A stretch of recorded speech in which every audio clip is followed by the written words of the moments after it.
It can be a time in your life when you are so excited and thrilled. You're pregnant, you're excited, you're carrying this child, and your body is definitely changing. And then you have this wonderful, beautiful, miracle child, and you look down at your body and everything has shifted. Everything is very different. And so these segments are really focused for all of us that have gone through this experience. And Sarah Zahab is joining us from Continuum Fitness. These videos, they were really an eye-opener as to the difference that people need to be paying attention to when their body is changing because you're carrying a child. And this is something that over the years, more and more information has come in. That's right. A lot has changed over the last few years. We know a lot more about the body and diastasis in particular, you know, what happens to a woman's body during pregnancy and in the postpartum period. And so, you know, we really want to be able to address all of those issues, educate new moms, you know, on what exercises are most appropriate for them, what movements perhaps to avoid, things to focus on. Okay, now you and I are both with our youngest. I'm 10 years from having my last child. And I thought I kind of got through the process okay. I gained 55 pounds with each pregnancy, but I think I came back okay. But 10 years later now, I'm realizing, like when I'm in a plank position and I look down, I feel this weight and I feel that triangle, that kind of everything coming through. And I'm like, I think I have that mummy tummy now that is it age? Is it that I'm weakening? Like, why is it that we could even be seeing this 10, 15, 20 years later? Well, it's not just pregnant women that get diastasis. Many pregnant women do get this diastasis or this mummy tummy, but we also see it in obese individuals. We see it in people who gain weight quickly. We see it in a lot of young athletes, like I see a lot of gymnasts, you know, individuals who maybe do a lot of like crunches or strain those tissues quite a bit.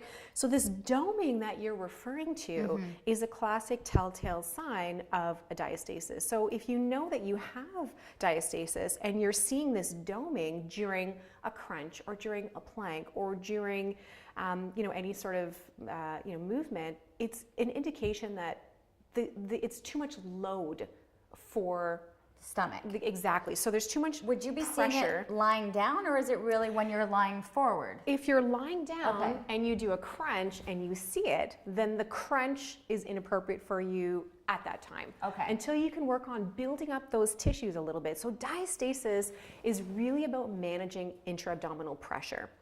So we have to look at how you're breathing, how you're standing, how's your alignment and your posture. So if your ribs are pushing out when you're standing, if you're in this like forward presentation with the ribs and a tilt in the pelvis, then there's that constant pressure on the tissues.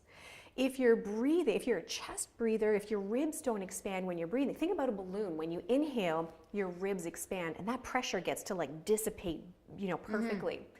When you inhale, you're creating a lot of intra-abdominal pressure. If that pressure doesn't have anywhere to go, it's going to strain the tissues. So right? as the child's developing, as is getting heavier, there's that pressure that continues to grow. Right. So during pregnancy, there's a lot of strain on that superficial layer, the rectus abdominis, because of you know, the growth and the stretching of the tissues. Are there things that we can do prior to, when we're just talking and focusing on this mummy tummy, that we can do as the baby's growing, as we're in that stage, so that we're not as affected after the baby? Absolutely.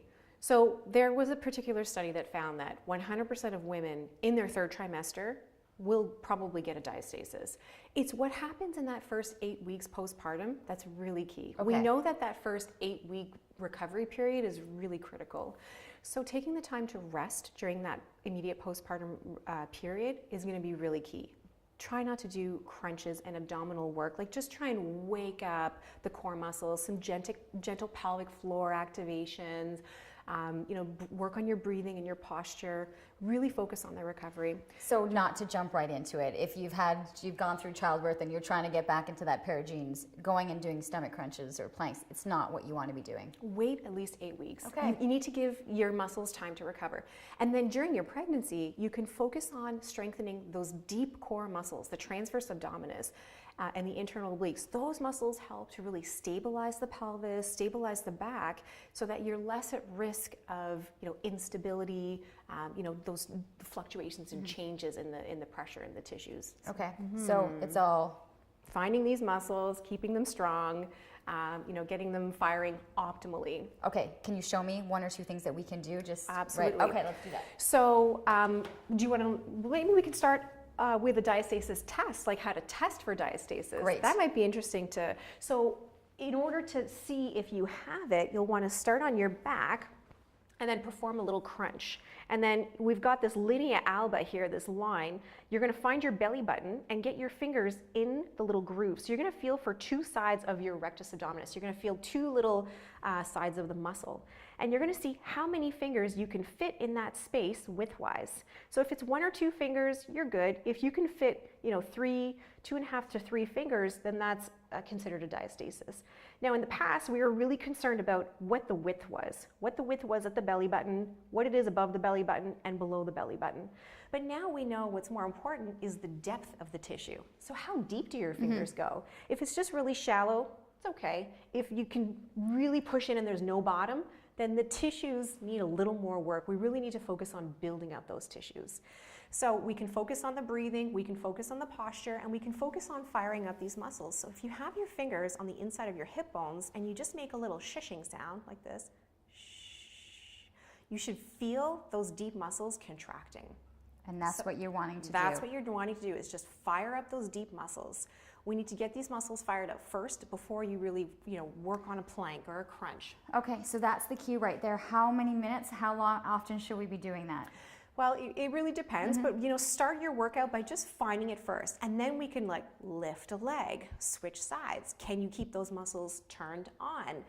Maybe we lift both legs and lower one leg at a time. But all the while tightening those muscles and focusing on that breathing. Right. And if you notice, maybe you lift your legs up and that doming comes back, then it was just too much load for your body to handle. Go back to feet down. If you're doing a plank and you see the doming, maybe drop down to your knees or try a different variation of a plank. Just modify it a little bit. I hate to tell people to stop doing anything, stop doing this, stop doing that. It's really just about making those little modifications until the tissues have a chance to heal. Then we can slowly progress to building up the volume and intensity. But if I let it go, I can feel it. You see the doming. Yeah. So make that shushing sound. Do a little, and see if you can feel right through here engaging. And then you also want to make sure your ribs are aligned with your hips. So if you arch your back and your ribs come out, then you're going to see a lot of that doming, right? Yeah. So when we talk about alignment, posture, it's when you're standing, so you want to make sure your ribs are always lined up with your hips. Ribs lined up with the hips will... Okay, now what, and if you're seeing that happen, then we have to modify. Or change the cues around, right? Think about closing the hip bones together, engage more of the transverse abdominis. Maybe you're holding your breath, so try breathing and see if that changes it around a little bit. And if it's really bad, stop. If you're doing this and it's really doming, is there, I'm 10 years after having a baby.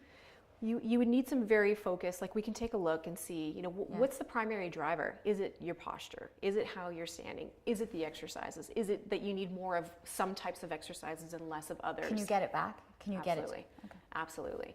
If you're looking for more information, especially on this subject, the best thing, you can check out sarahcontinuumfitness.ca.